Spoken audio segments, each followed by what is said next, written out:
Calcium, iron సమృద్ధిగా ఉండే రాగులతో ఈరోజైతే సూపర్ టేస్టీ లడ్డు అయితే చేశానండి. చాలా బావుంది. అది మీరు కూడా ట్రై చేయండి. అది ఎలా చేయాలో ఇప్పుడు చూపించేస్తాను. ఈ లడ్డు చేసుకోవడానికి రాగుల్ని ఒక కప్పు వరకు తీసుకున్నానండి. వీటిని లో టు మీడియం ఫ్లేమ్‌లో ఇలా దోరగా వేయించుకోవాలి.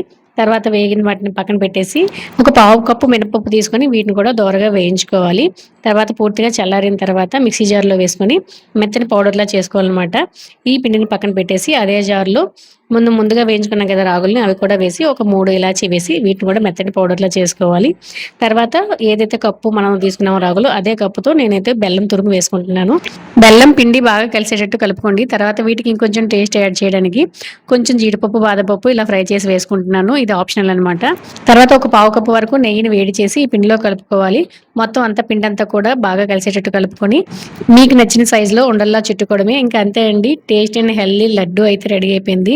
చాలా మంచిదండి. మీ పిల్లలకి తప్పకుండా ఇవ్వండి. వీడియో నచ్చితే తప్పకుండా లైక్ చేయండి. మీ ఫ్రెండ్స్ అండ్ ఫ్యామిలీ కూడా షేర్ చేయండి. మరొక మంచి వీడియోతో మీ ముందుకు వస్తాను. మీ శ్రావణజ్యోతి.